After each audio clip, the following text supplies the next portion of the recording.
అంటే నాకు కూడా కాస్త అంటే యాక్సెప్ట్ చేయలేకపోతున్నాను. దేవుడు లేడు అన్న నినాదం కంటే ముందుగా మీ అవసరాలకు తగ్గట్టుగా మాత్రమే ఉండండి, మీ నమ్మకాన్ని ఎక్కువగా పెంచుకోకండి, దీన్ని లైక్ వ్యతిరేకంగా ఉండకండి అనేది బెటర్ ఏమో అనిపిస్తుంది. లైక్ దేవుడు లేడు అన్న నమ్మకం మీకే ఎక్కువ నెగటివ్ని తీసుకొస్తుంది.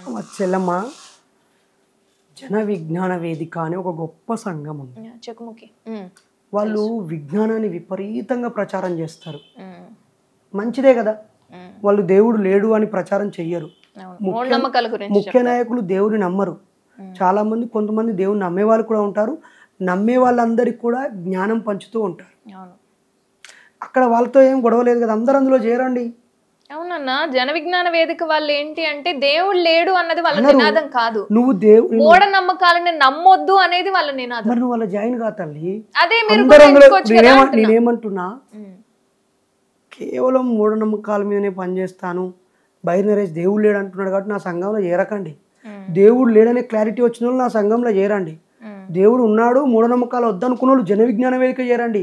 లేదు మూఢనమ్మకాలు దేవుడు ఇవన్నీ కాదు, మానవవాదం అంటే మానవ వికాస వేదిక ఉన్నది, దానిలో చేరండి. లేదా మీరు దేనిలో ఒక దానిలో చేరండి.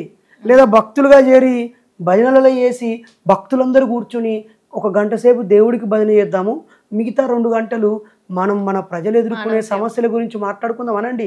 5 సార్లు నమాజ్కి వస్తున్నారు కదా, 5 సార్లలో 4 సార్లు మీ సమస్యల గురించి మాట్లాడుకోండి, ఒక్కసారే అల్లాకు నమాజ్ చేయండి. ఏదో ఒక పండుగ ఆ ప్రాంత ప్రజలు ఎదుర్కొనే సమస్యల మీద పెట్టండి. ఒకప్పుడు ఆడపిల్లలు రేపు చేసిండు ఒక దుర్మార్గుడు, వాడిని చంపిరని ఒక పండుగ చేస్తావు. ఒక ఆడపిల్లలు ఎత్తుకపోయారు కాబట్టి వాడిని గాలబెట్టి రావణ దహన చేస్తావు. లేకపోతే ఒక మంచి రాజు, ఒక మంచి దేవుడు అని ఆ రాముడి యొక్క కళ్యాణం చేస్తావు. అన్నీ ఎత్తున్నావు కదా. ఊరు సమస్యల మీద కూడా ఓ పండుగ జరిపి ఊరు అవసరాలు తీర్చడం కోసం తలాకొని తీసుకుని చెయ్యండి. నేనేమంటున్నా, ప్రజలందరి గురించి నా తోచిన మేరకు నేను ఆలోచిస్తా. నాలాంటి వాళ్ళని సమీకరించి మేము ఈ సమాజానికి ఏమైనా మంచి చేయగలమా అనేది చేస్తూ పోతాం. అంటే మీ నినాదం మార్చుకోరంటారు? ఏమ్మా నేను మార్చుకునేది ఏం తల్లి, చార్వాక లోకాయుత సిద్ధాంతం మార్చుదామా, లేదా గతితార్కిక భౌతికవాదం మార్చుదామా?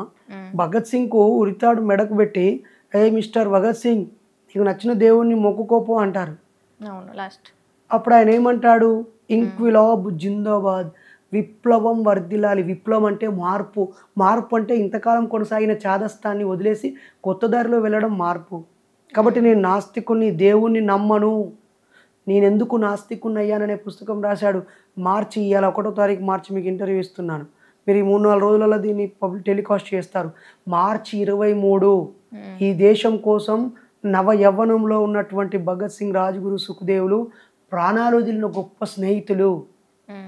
నాస్తికుడి ఆ వర్ధంతి సందర్భంగా ప్రతి జిల్లాలో, మండలంలో, గ్రామంలో ఒక చిన్న కొవ్వొత్తో దీపము వెలిగించి 10 మంది కలిసి వాళ్ళ ఫోటో పెట్టుకొని ర్యాలీ చేయాలని మా ఎంఎన్ఎస్ కార్యకర్తలకు, నాయకులకు, మా శ్రేయోభిలాషులకు, భావసారిపోతున్న వాళ్ళకి చెప్తున్నాం. ఆల్రెడీ ఎస్ఎఫ్ఐ వాళ్ళు, ఏఐఎస్ఎఫ్ వాళ్ళు, పీడిఎస్సి వాళ్ళు, డిఎస్ఓ వాళ్ళు, రకరకాల వామపక్ష సంఘాల వాళ్ళు చేస్తూనే ఉంటారు. అలాగే డివైఎఫ్ఐ వాళ్ళు, ఏఐవైఎఫ్ వాళ్ళు కూడా చేస్తూ ఉంటారు. మా మూఢనమ్మకాల నిర్మూలన సంఘం వాళ్ళు కూడా గొప్ప నాస్తికుడు, ప్రాణం పోతున్నా దేవుడు లేడని చెప్పిన భగత్ సింగ్ ని స్మరించండి అంట. భగత్ సింగ్ దేవుడు లేడు అన్న 100% చెప్పాడు. దేవుడిని నమ్మను అన్నాడు. లేదు లేడని చెప్పాడు. నమ్మను అమ్మ నువ్వు నేను ఎందుకు నాస్తికున్నాయనే పుస్తకం చదివావా? నువ్వు చదివావా? లేదు. మరి చదవకుండా ఆయన అనలేదని ఎట్లా అంటావు తల్లి? దేవుడిని నమ్మను అనడానికి దేవుడు లేడు అన్నాడు తల్లి. దేవుడు లేడు, దేవుడు లేడని కాదు.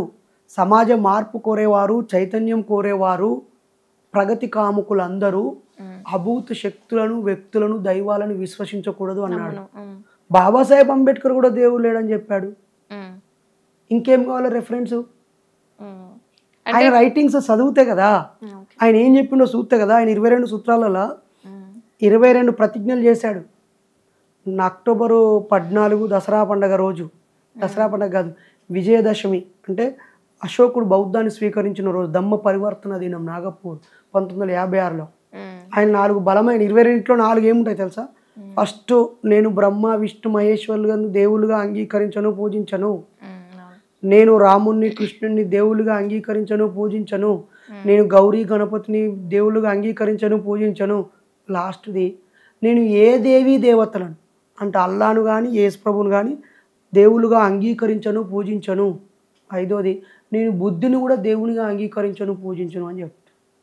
ఇది కాదా దేవుడు లేడని చెప్పుడు? అంబేద్కర్ ఆయన తన మిగతా జీవితం అంతా రకరకాల పనులు చేస్తూ వచ్చాడు.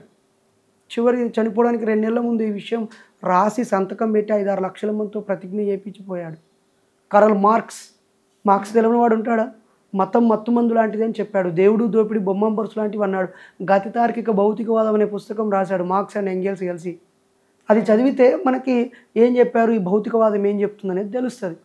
సివి రామన్ నిన్న సైన్స్ డే అని గొప్పగా జరుపుకున్నాం కదా, మరి ఆయన కూడా ఈ దైవాన్ని వ్యతిరేకించిన వ్యక్తే కదా. స్టీఫెన్ హాకింగ్ అనేక సంవత్సరాలు కుర్చీలోనే ఉండి ఖగోళం గురించి పరిశోధనలు చేసి నోబెల్ ప్రైజ్ తీసుకున్న వ్యక్తి, గొప్ప సైంటిస్టే కదా.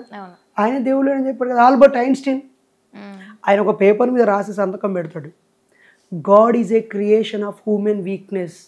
మానవ బలహీనతల నుంచి దేవుడు పుట్టాడు అని పెడతాడు. ఆ పేపర్ను సైన్ చేస్తుంది, చాలా వ్యాలిడ్ పేపర్ అని ఆయన హ్యాండ్ రైటింగ్ ఉందని చెప్పి మొన్న ఈ మధ్య దాన్ని మ్యూజియంలో ఒక గుడ్ కాజ్ కోసం ఫండ్ రైజ్ చేస్తూ ఈ పేపర్ మన ఆల్బర్ట్ ఐన్స్టీన్ రాసింది, ఈ సంతకం అయింది, ఇది ఒరిజినల్ కాపీ. ఈ పేపర్ని మంచి పని కోసం మేము వేలం వేస్తూ ఫండ్ రైజ్ చేస్తున్నాము అని అంటే 1,25,00,000 తీసుకున్నాడు ఒక ఆయన. ఇక్కడ మనం బాలాపూర్ లడ్డునో కూకట్పల్లి లడ్డునో వేలం పాడేస్తాం కదా.